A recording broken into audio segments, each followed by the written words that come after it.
Trop, c'est trop. Si vous voulez faire la loi, allez la faire chez vous.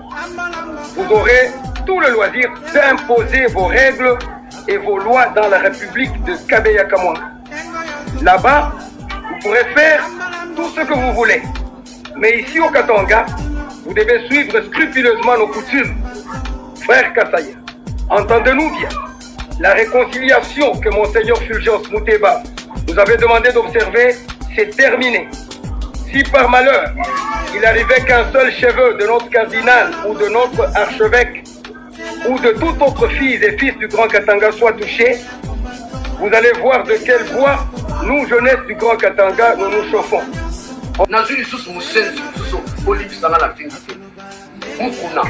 Est-ce que toi tu as le poids de gérer les candidats? Le seul journaliste qui a enquêté Moukounangaï. Dans Balobia, Bimina Mouna, moi aussi, c'est que na Kenanda Bounaï. Na Koutata la kilo ta mouné, on dirait moi, Ali, Foreman. Na Talaba chez nous, bien. Talaba chez nous, vous devez enquêter ces gens-là. Moukouna nous antivalés. Dieu dans la catégorie, parce que dans ces pays, nous avons des catégories.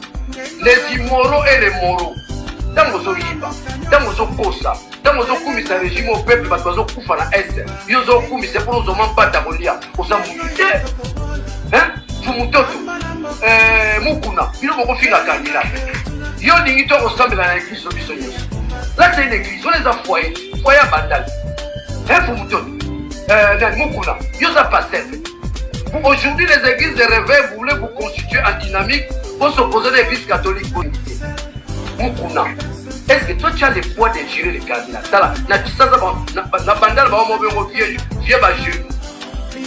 Le seul journaliste qui a enquêté Moukounangaï. Dans Balobia, Bimina Mouna, moi aussi, c'est que na Kenanda Bounaï. Na Koutata la kilo ta mouné, on dirait moi, Ali, Foreman. Na Talaba chez nous, bien. Talaba chez nous, vous devez enquêter ces gens-là. Moukouna nous antivalés. Dieu dans la catégorie, parce que dans ces pays, nous avons des catégories. Les immoraux et les moraux. Dans vos oïbas, dans vos okosa, dans vos okumis, un régime au peuple, parce que vous avez fait la S. Ils ont okumis, c'est pour nous en pas d'abolia. Vous avez mouillé. Hein? Vous moutez tout. Moukouna, ils ont fait la candidat. Ils ont dit qu'ils ressemblent à l'église de Bissonius. Là, c'est une église, on les a foyés. Foyés à Bandal. Hein? Vous moutez tout. Moukouna, ils ont passé. Aujourd'hui, les églises de réveil voulaient vous constituer en dynamique pour s'opposer à l'église catholique aux Abana. Plus de 40%, il y a ma crise de la Congo.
Et le pillage du Katanga. Nous, jeunesse du Grand Katanga, venons de suivre avec stupéfaction et colère les déclarations hostiles de nos frères Kassayens contre le cardinal Fridolin Ambongo et notre archevêque Fulgence Mouteba.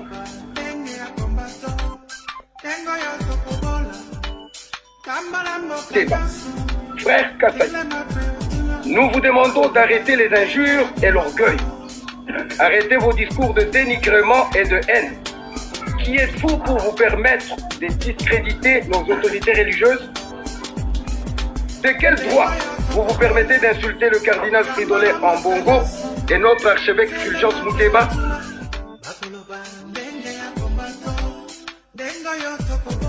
Moutéba, qui vous donne le droit d'insulter les filles et les fils du Katanga et de décréter qui est congolais et qui ne l'est pas? Trop, c'est trop. Si vous voulez faire la loi, allez la faire chez vous. Vous aurez tout le loisir d'imposer vos règles et vos lois dans la République de Kabeya-Kamwanga. Là-bas, vous pourrez faire tout ce que vous voulez. Mais ici au Katanga, vous devez suivre scrupuleusement nos coutumes. Frère Kassaye, entendez-nous bien. La réconciliation que Monseigneur Fulgence Moutéba nous avait demandé d'observer, c'est terminé. Si par malheur, il arrivait qu'un seul cheveu de notre cardinal ou de notre archevêque ou de toute autre fille et fils du Grand Katanga soit touché, vous allez voir de quelle voie nous, jeunesse du Grand Katanga, nous nous chauffons. Au moindre incident, nous allons en découdre avec vous. Frère Kassaye, un homme averti en vaut deux, dit-on. Au cas où vous vous obstinez dans votre entreprise de dénigrement, de violence et de haine contre le cardinal Fridolin Ambongo ou notre archevêque, Monseigneur Fulgence Moutéba, nous vous demandons de préparer vos valises. Nous sommes fatigués de votre arrogance et du mépris que vous manifestez à l'endroit de tous les Congolais. Frère Kassaye, sachez que jamais nous ne vous laisserons marcher sur nos têtes. Cessez de piller le Katanga. Arrêtez de gonfler vos comptes en banque avec nos richesses minières que vous écoulez chaque jour à l'étranger sans payer aucune taxe ni aucun impôt. Le Katanga ne va plus continuer à engraisser une seule famille au détriment de ces millions de filles et de fils qui vivent dans la misère et la pauvreté la plus extrême. Tout a une fin, sauf la volonté de Dieu. Mais à Cardinal, nous sommes les produits, n'est-ce pas, de l'église catholique. Nous avons baïké. Attends, mon Fati. Attends, il y a une école catholique. Bongo yo, et bandi, bon niveau de ma banderole, boya, au fin de Cardinal. Ici, je m'adresse à deux personnes. La bandi na yo, Fumuto, vous avez sonné à Mboka.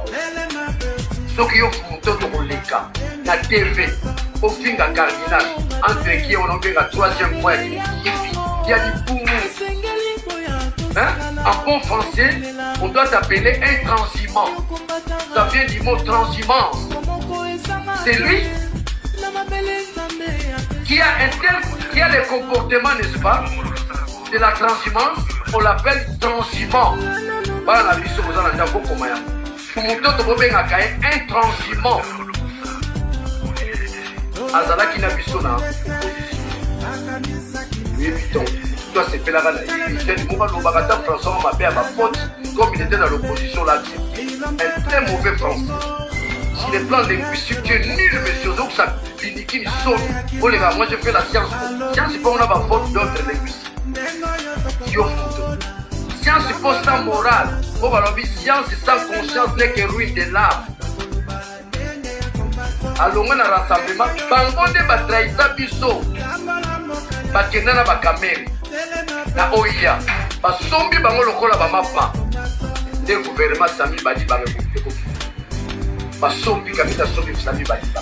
Au lendemain à Sami Badiba, Chibala Bimi, Moutoto Rosala, conseiller à Michel Bongongo, ministre en fonction publique. Monsieur, tu n'as pas de valeur dans ce pays. Pour ça, la respecter. Young Netio Soromoni Daniel Safoka Telanga Sali. Je suis resté constant, monsieur. Je n'y rampe pas. Toi, tu rampes pour nous donner pas monsieur. Aux autres fonctionnaires dans les poumons. Ton cerveau s'est émigré dans le ventre, monsieur. Il ne faut jamais te comparer à Daniel Safo. Maman Tchalamouana, père son âme, Maïf Sabino, qui va mener à Saranga Ernios. Dans la Tibelakaï. Na Ajo Akomakinango. Tout le temps, sous le choc de l'émotion. Bino Moutobomier. Menace Ernios. Ngape Daniel Safo, on me menace à tout moment. Na tikala ko se justifier te. D'abord moninga na batu ngamo, sous le choc de l'émotion. Na fingi bato bazo finga mama na ngai, bazo menacer ba bundisa ngai. Mais c'est le ministre Molendo mutatinda bato wana. Mais tangu na moni na za muta ba valeur. Na bundi bituma ba valeur na mboka oyo. Na mikitisi. Na bondi bisangai. Na ko bunda na opinion te. Na mituni. Mutuno yeso atunaki. Qu'est-ce que les gens disent de moi? Ah, honorable. Nemo lobaki ono lobi mabe. Na mikitisi bondi bisangai. Chez les anglo-saxons, lorsqu'on dit justice, le problème est sérieux. Yo faut monter ton niveau zango argument déshonorable, mais c'est vous diffamé. Vous diffamé. Hein? Si vous avez un régime à public, vous avez un député, vous avez un député, je suis une valeur, je délie. Vous avez un candidat dans la vote. Vous avez un bon gouvernement. Ma vote, c'est quoi? Tu n'as pas un comportement digne. Tu es intransigeant en bon français. On le faut faire un cardinal. Yo fumutoto finga cardinal nazuli sous musensi sous politique ça la vie mukuna est-ce que toi tu as le poids de gérer le cardinal tala na kisaza na bandala ba mo bengo vieux ba jeu le seul journaliste qui a enquêté mukuna ngai dans ba lobia bimina mona mwasi sexe na kena ndaku na ye na kutala kilo ta muneno ndire mo ali foreman na tala ba jeu na bia vous devez enquêter ces gens-là. Nous pouvons nous antivaler. Dans ces pays, nous avons des catégories. Les immoraux et les moraux. Dans vos oïbas, dans vos kosa, dans vos koumis, un régime au peuple, dans vos koufs à la S. Ils ont koumis, c'est pour nous en pas d'abolia. Vous en mouvez. Hein? Fumutoto. Mukuna. Ils ont beaucoup fait la cardinal. Ils ont dit qu'ils ressemblent à l'église solutionniste. Là, c'est une église. On les a foyés. Foyés à Bandal. Aujourd'hui, les églises de réveil voulaient vous constituer en dynamique pour s'opposer à l'église catholique aux Abana. Plus de 40%, il y a des Christ à Congo, pas dans l'église catholique. Même si vous n'avez pas dans l'église catholique. Pour ça, l'église, vous avez 19 bakoufa. Vous avez dit le monde est collègue. L'église, vous les avez. Vous dites que vous avez des cigarettes dans la bandane. Yo moteka cigarette. Yo mon ambon moteka cigarette. Qui a dit vous?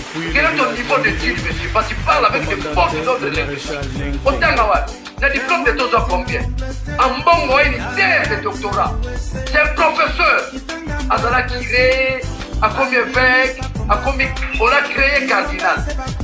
Nakanisi, na foi kimbela na ba maman nyonso, ba papa nyonso, bilenge nyonso. Biso nyonso toza na sima cardinal la biso. Balingi basakana na ecclesia.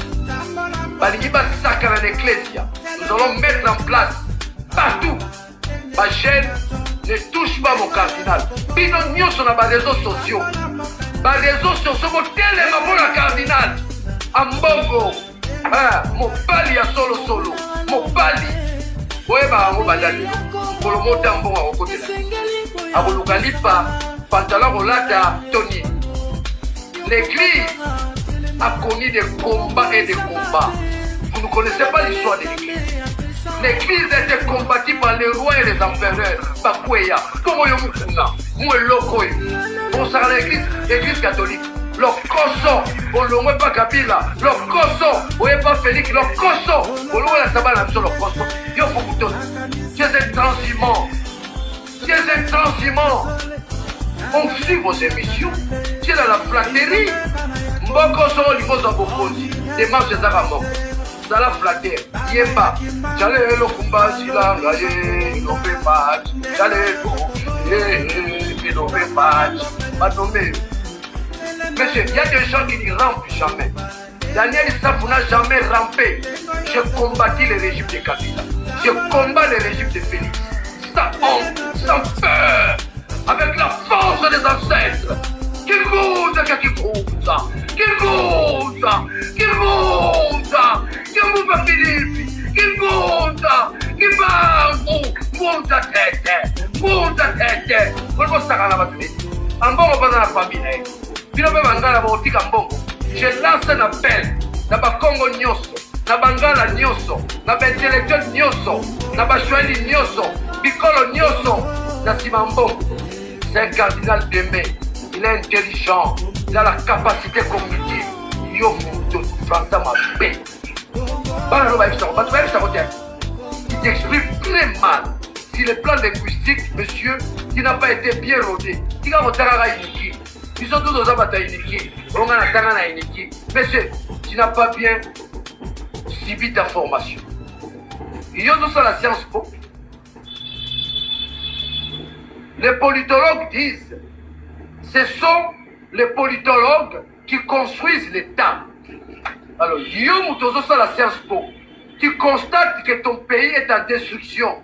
Il n'y a plus l'État. Et tu dis quoi? Tu passes à la télé. Est-ce que faut monter à soutenir Ram? Ram, on a un combattant. Ils sont au Tanguy dans le collège. Nous étions formés par l'église. Grâce à l'église, au communauté aux abouis. Mukunayo, viens chez nous. Oh, yo mutakala no bima. Talanzoto. Tanto talo pe kuna mwana popi. Kuna mwana popi. Mais nzoto zo mwana mobali. Mais mwana popi kuna. Chozo ganga yoza mobali. Mukuna che ozabe na muntu. Gofi na cardinal. Poligini. Poligini pour la cardinal. Tout peut ça mot d'ordre. Les jeunes catholiques. Tchempo. Makamozo Banda. Votre président a échoué. J'ai démontré l'échec de Félix. L'échec de Félix s'articule en un mot. Il n'a pas construit l'État-nation. Lorsqu'on arrive à construire l'État, il y a des ramifications. Notamment la présence de l'autorité de l'État. Notamment le respect de l'autorité. Hein, monsieur? Donc, quels sont Mukuna? Tu pompe pas. Tu pompe la papa. Bon, tu dis Bayombi, bon. Bayombi, bon, Badi Paris, Belgique. Beltu Bayombi, tu dis va. Beltu Bayombi, tu dis va.